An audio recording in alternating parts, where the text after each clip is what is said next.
नमस्कार दोस्तों, आप पढ़ रहे हैं कक्षा 10वीं एनसीईआरटी गणित। आज हम पढ़ेंगे प्रश्नावली 7.2 के प्रश्न क्रमांक 9 और प्रश्न क्रमांक 10 को।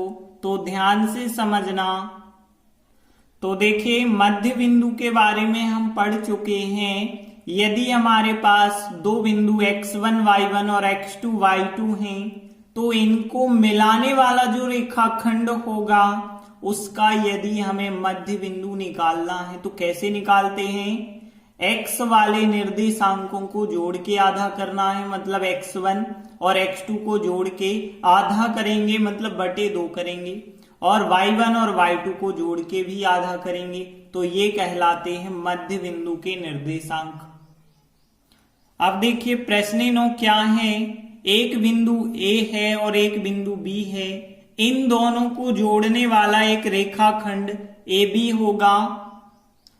तो देखिए ये हो गया एक रेखाखंड AB। अब हमें क्या करना है? इस रेखाखंड AB को 4 बराबर भागों में विभाजित करना है। अब 4 भागों में विभाजित करना है तो बीच में हमें 3 बिंदु लेने पड़ेंगे। तो इस प्रकार से हमें बीच में 1, 2, 3 बिंदु लेने पड़ेंगे। यदि हम इन 3 बिंदु को नाम दे देते हैं P, Q और R नाम दे देते हैं, तो देखिए यहाँ पे A से P एक भाग हो गया, P से Q 2 भाग हो गए, Q से R 3 हो गया और R से भी 4 भाग हो गए। चारों भाग जो है इस प्रकार से बनेंगे। अब हमें विभाजित करने वाले बिंदु P, Q, R के निर्देशांक ज्ञात करना है। तो देखिए हम मान के चलते हैं A और B को जोड़ने वाला जो AB रेखाखंड है उसको 4 भागों में विभाजित करने वाले बिंदु P, Q, R हैं। अब हमें P, Q, R तीनों बिंदु के निर्देशांक ज्ञात करने होंगे।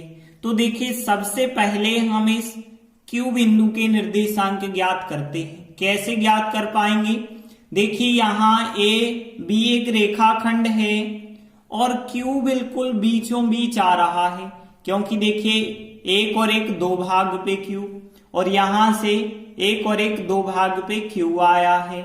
मतलब Q बिंदु जो है AB रेखाखंड का मध्य बिंदु है। तो हमने लिखा चूंकि Q बिंदु AB रेखाखंड का मध्य बिंदु है, इसीलिए Q बिंदु के जो निर्देशांक होंगे वो कैसे ज्ञात करेंगे? देखिए यहाँ A बिंदु x1 y1 कहलाएगा और B बिंदु x2 y2 कहलाएगा। अब हम AB का मध्य बिंदु ज्ञात करेंगे, वही मध्य बिंदु तो Q है। तो देखिए मध्य बिंदु यहाँ कैसे आएगा? x1 प्लस x2 बटे 2, मतलब यहाँ -2 में हम 2 जोड़ेंगे और फिर आधा करेंगे। हमने आपको बताया था x वाले निर्देशांकों को जोड़ के आधा करना और y वाले निर्देशांकों को जोड़ के आधा करना। तो यहाँ 2 में 8 जोड़ेंगे और फिर हम यहाँ पे आधा करेंगे और आगे सॉल्व करिए तो यहाँ पे क्या मिल जाएगा? देखिए यहाँ -2 +2 मतलब यहाँ 0 बटे 2, 8 और 2 10 बटे 2 यहाँ पे। तो यहाँ पे Q बिंदु के निर्देशांक फिर क्या आ गए?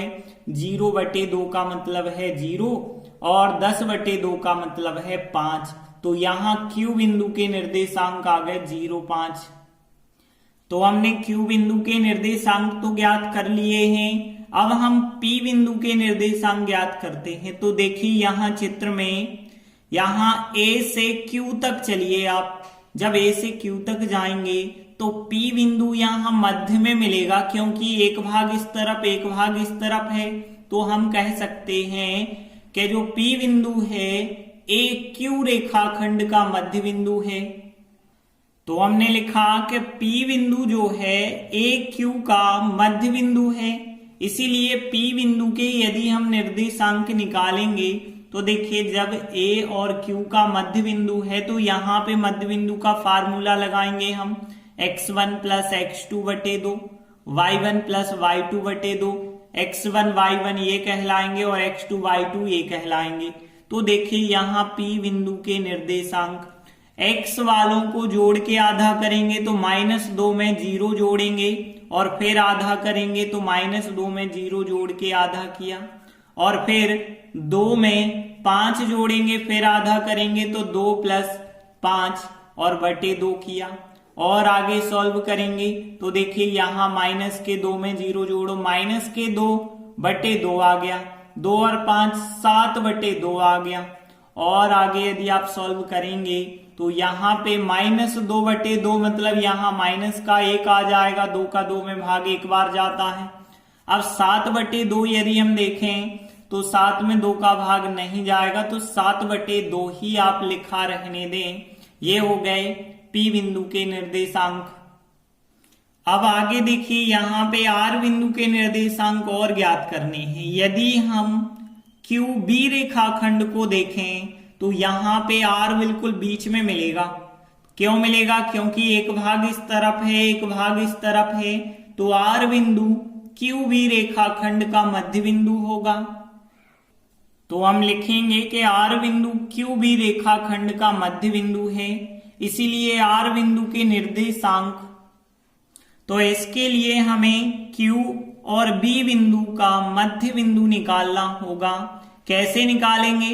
x1 y1 ये कहलाएगा, x2 y2 ये कहलाएगा, तो x1 + x2 बटे 2 करेंगे, y1 + y2 बटे 2 करेंगे।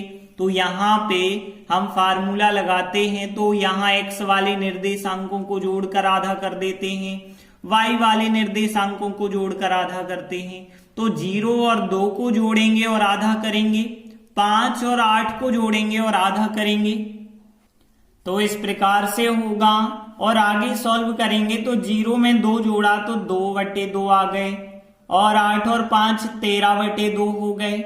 और देखिए आगे सॉल्व कर सकते हैं क्या, 2 बटे 2 का मतलब होता है 1, और 13 बटे 2 तो नहीं कट रहे ना, तो 13 बटे 2 ही लिखा रहने दें। इस प्रकार से देखें तो R के निर्देशांक ज्ञात हो गए। तो देखिए हमने Q बिंदु के निर्देशांक ज्ञात करे, फिर P बिंदु के निर्देशांक ज्ञात करे, फिर R बिंदु के निर्देशांक, और यही 3 बिंदु ऐसे थे जो रेखाखंड को 4 भागों में विभाजित कर रहे थे। हम लास्ट में लिख देंगे, अतः रेखाखंड AB को 4 बराबर भागों में विभाजित करने वाले बिंदुओं के निर्देशांक P बिंदु -1 7 बटे 2 और Q बिंदु 0 5 और R बिंदु 1 13 बटे 2 है। इस प्रकार से प्रश्न 9 कंप्लीट हुआ। अगला प्रश्न 10 है, एक समचतुर्भुज का क्षेत्रफल ज्ञात कीजिए जिसके शीर्ष इस क्रम में है। तो देखिए सबसे पहली बात, जो हमें 4 शीर्ष दिए गए हैं इनको हम A, B, C और D मान के चलेंगे।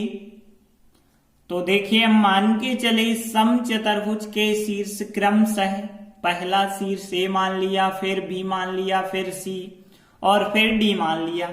अब देखिए हमें निकालना क्या है, समचतुर्भुज का क्षेत्रफल। देखिए संकेत में भी हमें दिया गया है कि समचतुर्भुज का क्षेत्रफल क्या होता है, 1/2 उसके विकर्णों का गुणनफल। तो देखिए समचतुर्भुज का क्षेत्रफल 1/2 उसके विकर्णों का गुणनफल। इसका क्या मतलब है? देखिए विकर्ण होते हैं 2, तो यहाँ दोनों विकर्णों को गुणा के रूप में लिखना होगा।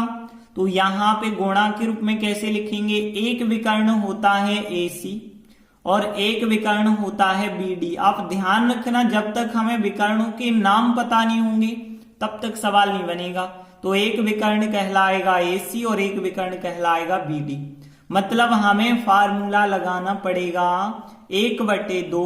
अब कोष्टक लगा दें या गुणा लगा दें एक ही बात है, और AC गुणित BD, लेकिन आपके पास AC अभी है नहीं, तो AC तो हमें निकालना पड़ेगा।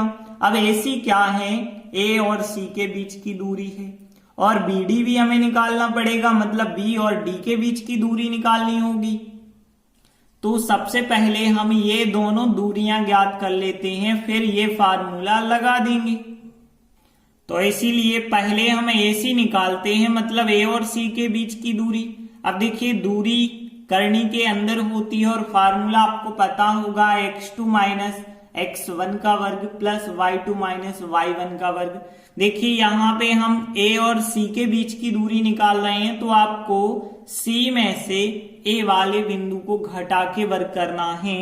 तो यहाँ पे -1 में से 3 को घटाना, तो -1 में से 3 को घटाएंगे और फिर वर्ग करेंगे, प्लस 4 में से 0 को घटाएंगे और वर्ग करेंगे, तो 4 माइनस 0 का वर्ग करेंगे।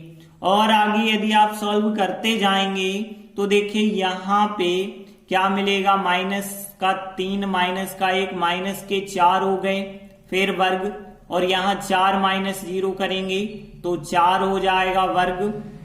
और आगे सॉल्व करेंगे तो -4 का वर्ग प्लस के 16 होगा और 4 का वर्ग फिर 16 हो गया, और फिर 16 और 16 कितने हो गए, 32 हो गए। अब देखिए 32 के तो गुणनखंड हो सकते हैं, तो आप 32 के गुणनखंड रख देंगे, तो यहाँ 2 दूनी 4 दूनी 8 दूनी 16 हो जाएगा, और 16 गुणे 2 32 हो जाएगा। अब देखिए 2 की एक जोड़ी ये बन गई और ये बन गई, तो यहाँ 2 की 2 जोड़ियां बन गई, तो 2 जोड़ियों के 1 2 बाहर आ गए, लेकिन 1 2 अंदर बचे रहे, मतलब यहाँ 2 दूनी 4 करनी 2, यहाँ पे AC का मान आ गया है। अब AC के बाद हमें दूसरा विकर्ण भी तो निकालना है, वो दूसरा विकर्ण कौन सा है, BD है। अब BD का मतलब है B और D के बीच की दूरी, तो अब हम D में से B वाला बिंदु घटाएंगे, ये रहा B, ये रहा D, D में से B वाला घटाना है, तो -2 में से 4 घटाएंगे, तो हमने लिखा -2 में से 4 घटा के वर्ग करना, प्लस -1 में से 5 घटा के वर्ग करना है, तो -1 में से 5 घटा के हम वर्ग करेंगे। और आगे सॉल्व करते चलें तो यहाँ माइनस के 6 बन गए और वर्ग, और आगे देखिए यहाँ भी माइनस के 6 हो जाएंगे, फिर वर्ग, और -6 का वर्ग प्लस का 36 प्लस 36 फिर आएगा, और 36 और 36 हो जाएगा 72। अब 72 के हमें गुणनखंड रखने होंगे, तो आपको पता होगा 72 को हम 8 गुणित 9 लिख सकते हैं, 8 नाम 72 होता है। 8 के गुणनखंड पहले हमने लिखे, फिर 9 के गुणनखंड लिख देंगे, तो इस प्रकार से 72 के गुणनखंड बन गए। 3 की जोड़ी बन गई, 2 की भी जोड़ी बन गई, तो 1 2 बाहर 1 3 बाहर, लेकिन 1 2 की नहीं बनी, तो 1 2 अंदर बचे।